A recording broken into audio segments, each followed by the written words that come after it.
Hey friend, thank you for taking your time and listen to this beautiful story. Flight attendant come up to me and said, "Stay after landing, please. The pilot want to talk to you personally."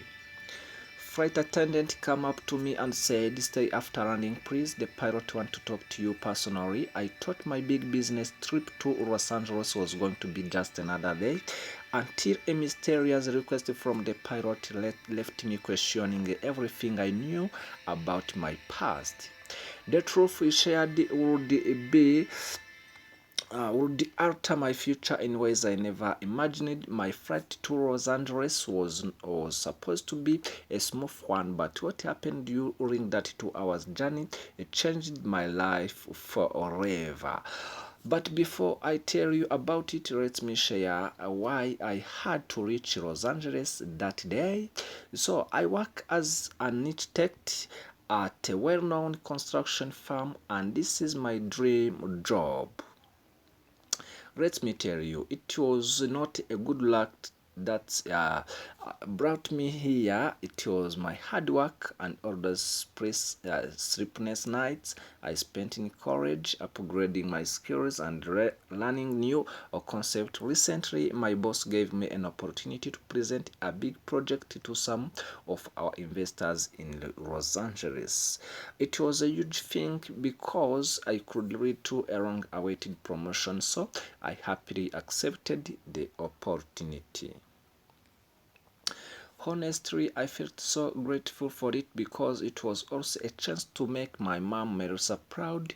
She is my best friend, and that's mainly because she has raised me as a single parent. She told me my father passed away before I born.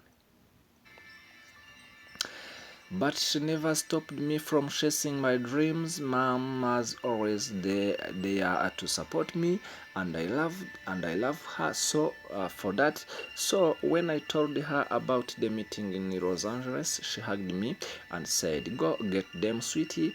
I will be praying for you." The time flew at the airport, and soon I found myself comfortable. I seated on the plane, ready to take off. The flight attendant were also welcoming, and I lucked out of an empty seat next to me. As the plane began to ascend, I could not help but feel excited. I was very well prepared for my presentation, hoping the investors would like it. A few minutes into the flight, a friendly-looking flight attendant named Bethany approached me with a tray of drinks. "Can I get you something to sip on?" She asked with a smile. "Just orange juice, please." I replied, raising my hand to accept the glass, and as I did, Bethany glanced down at the birthmark of my wrist. "I'm sorry, could I have your passport, please?" She asked, suddenly aware. "That's strange," I thought, confused but not wanting to urge. I handed it over. Bethany looked it over carefully before turning to it with a nod. "Just a standard protocol check. Thank you. Sound cool." A short while later, Bethany returned to my seat. "Excuse me, will you be in a rush after we land?" she asked. "Yeah, I have to go a connecting flight to catch, and I'm already running late," I explained as I subconsciously clasped my hand together. "Well, the pilot wants to speak with you after we land." "The pilot?" I asked. "Why? Can't he just talk to me now?" "I'm afraid not," Bethany replied in a serious tone. "He wants to talk to you in person. I know you are in a hurry, but trust me, you will want to hear this. You will regret if you don't." Why on earth could he, the pilot, possibly need to tell me? Uh, and why did it have to wait until after we landed? My big meeting was hanging in the balance, and I didn't want to risk missing my connection. But Bethany's insistence made me feel like this was something important. As the plane touched down and the other passengers began filling out, I stilled myself and waited patiently for the pilot to approach. When the cabin was finally empty, a tall man with graying hairs entered, his eyes immediately looking onto mine. At that point, I literally dropped my bag and jacket. My jaw just about hit the floor because I could not have sworn I had seen this man before. I instantly recognized him from all the photos my mom had shown me. This was Steve, her childhood friend. But the man did not look happy to see me. In fact, tears were streaming down his face as he threw his arm around me in a tight embrace. I stood there completely bewildered. As he sobbed into my shoulders, what's going on? I asked in a shaky voice. What happened? He pulled away, gazing at me with red-rimmed eyes. Then he gently took my hand and revealed a birthmark on his wrist. It was an exact match to the one on mine. Courtney, he shocked out, I'm your father. Wait, what? I looked at him with eyes wide open. My father? But mom said, why? Why did mom lie to me? I thought, why didn't she ever tell me that Steve was my father? I don't know what Melissa told you, Courtney, but this is the truth. Steve continued. She suddenly disappeared from my life when I was about to attend aviation school.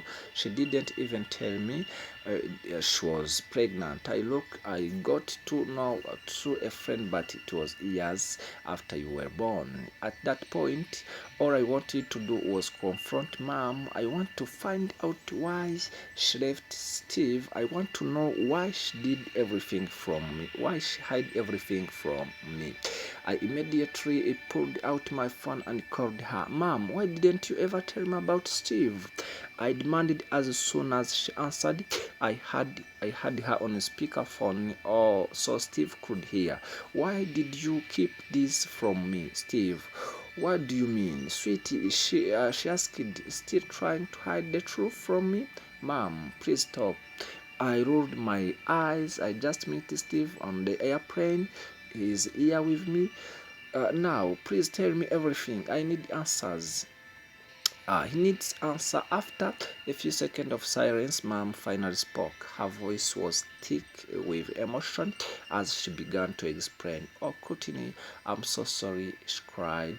When we were young, Steve wanted to go to aviation school and become a pilot, but then I got pregnant with you, and I knew that if we found out he would give up his dream to be with us, I could not let him do that. She continued after a pause. So I left without telling him. I thought it was the right thing to do at the time, but I can see now how much it hurt all of us. Steve's face crumpled as he listened. Melissa, she shocked out, and I loved you so much. I would have done anything for you and our child. Why didn't you trust me? Steve. Oh, my mom gasped. I thought I was protecting you. I was scared. I'm sorry, Steve. I'm so sorry. I felt like my head was spinning all these years. My mom was lied to me about my father's fate, and now here he was, a complete stranger, pouring his heart out to both of us. I could not process it all. Mom, this is a lot to take in. I stammered. I already read for the big meeting with the investors. I don't know how I will get to Los Angeles now. Steve's eyes widened as I mentioned the investors. You are going to Los Angeles? What's the meeting about? I quickly explained the details to Steve. I told him how I was supposed to present a major project to secure a big promotion at work. I saw his expression shift as I told him everything about the company and the investors. Well then, we can't let you miss that meeting, he declared, because I know those investors very well. Courtney, what? How? I asked. I used to fly their private jet a few years ago, and they were very kind on me. Steve revealed as I slid out his phone, "Let me make a few calls and I'll get you in front of them today." True to his word, he sprang into action, making a series of hushed phone calls. Within an hour, I found myself being ushered into a swanky conference room. I could not believe it. The best part was that the meeting went better than I could have imagined. The investors were impressed and agreed to fund my project idea. Beside that, I got a call from my boss and he offered me the promotion I had been hoping for. I was super happy. As I walked out of the room, I saw Steve waiting for me with open arms. "You did it!" He exclaimed, pulling me into a tight hug. "I'm so proud of you, Okutini." I felt a lump in my throat and I hugged him back. This man, whom I had never known, was now an integral part of my life, and somehow I felt like all those years of feeling like something was missing had led me to this moment, and I could not help but wonder what else the future had in store. The next week, Steve visited our house to meet Mom. It was an emotional reunion filled with tears, laughter, and a sense of warmness that had been missing for so long. That day, I understood what it felt like to have a complete family. As I lay in bed that night, I could not stop thinking about the incredible turn of events.